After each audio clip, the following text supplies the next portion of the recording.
کوورەوە تو دیسان چ دەکەی لێرە؟ سپەیاندی بە تودایە چ دەکەی لێرە؟ پێش ماڵی خاڵمەوە چاوەڕێی برادری خۆم دەکەم. پێشماری خاتە کوورای نەتگۆ دەڕۆم؟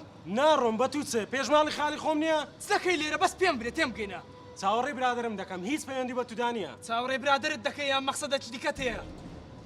ئەمن چارەی دەرتوو دەکەم. کەرەدا بڕۆ چت نەکردیە بیکە. باش ئیش دەبینم.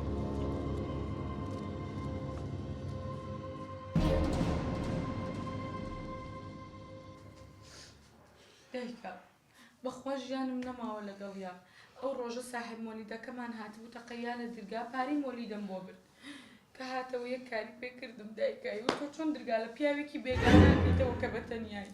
ئای شەهاب تووشی چ بووین دەبینی؟ آخر کسم ئەگەر تو بە سامانی ڕازی بای تووشمان بە تووشی ئەو شێت و شوورەی نەبوو. کوڕەوەز بە شەهابان نەکەڕێت تۆ جێرە دەرگت لەبیتە قوربان دبم. مام سەهاب مام سەهاب ئەوە هاتەوە. مام سەهاب مام سەهاب کوڕە تو هێشتا نەڕۆیشتی؟ ئەوەی دیتم لە خوارێ لە بابی خۆشم قبول ناکەم مام سەهاب. کوڕم چەندیتە چیتە؟ چەندیتە سامان دەکا لە خوارێ. قەی دەکاکە لە خودت باشکەم چاوەڕێ کە چ دەکا لە خوارێ یعنی چ بوو؟ چاوەڕێ دەکا؟ نانا تێگەیشتم مەوزوع چییە؟ ئەو دەیزانی سیما دێت تێروکانە سیما خەبەرت دایتی لە بنەوە علاقە لەگەڵ ناشرینی دڵ پیس وەدی هەر لە پێشمە قسانە بە قسەکەم برێ جواب دێ ئێستا بڕۆ دەریاتە لەم خەکانی لێ ناگەڕم سیماژەگە تو بێتەوە جارەچی بڕۆ. مام سەهاب سیما ژنی خۆمە یاڵا سیما پێشم کەوە. دانیشە کچم لێ ناگەڕم لەگەڵ شێت و شیری جارشکە بڕۆیەوە.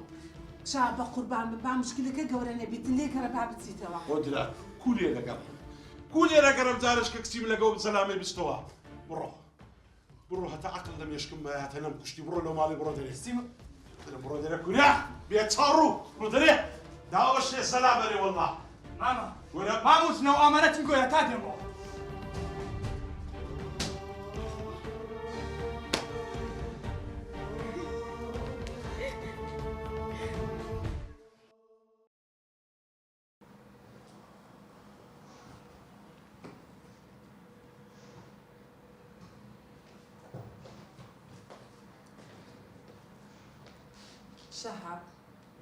شەهاب ها خودت چ دەوێ؟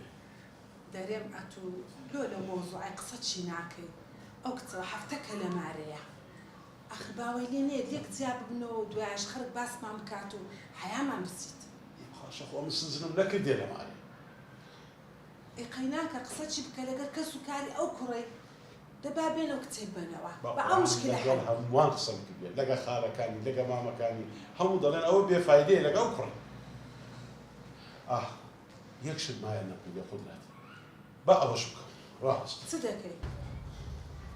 لۆ چێ تەلەفۆن دەکەی شەهاب؟ ئەتە پەلەم لێ مەخە.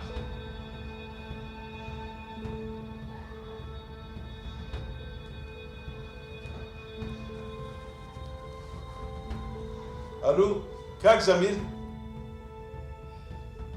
کاکشا خێر بوو ناردوتە دوومان؟ وەڵڵاهی کاک زەمیر ئەوەی ڕاستی بی دەمیشتەکرد لۆ باز بکەم هەرە تەرتیبکەی دا قسەی پێ خوشکم.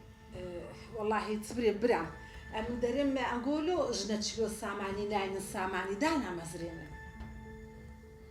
سامان چ پەیوەندی بە کێشەنگۆ هەیە؟ کێشەکە پەیوەندی بەمەوە هەیە ئەمە زاوایەکم هەیە دڵ پیسە. ئەگەر ئەنگۆ سامانی دامەزرێن ژنی لۆ بین کچەکە منج لە مارە دەحەسێتەوە. خوشکم کاکشا ئەمە هاتینە داخوازی نەتانداینی وایان نا یعنی ئێستا سامان بووتە سەبەبی ئەوەی کە زاواکاتان دری پیسە؟ ئەرێ وەڵڵا خارە پلە بە حیاتی فکر لەو مۆزوعی ناکەمەوە ئەم قەت ژنی ناینم. ئەخر کوڕم ئەگەرە تو ژنی بینی کچی منج لە مارە دەحەسێتەوە پیاوەکە درپیسی لە تو دەکاتن. ئەرێت زەمیر دە قسەشی خێر بکە. کوڕم ئە تو ژنێ دەینی؟ بابا نامێ فکر لەو مۆزوعش بکەمەوە.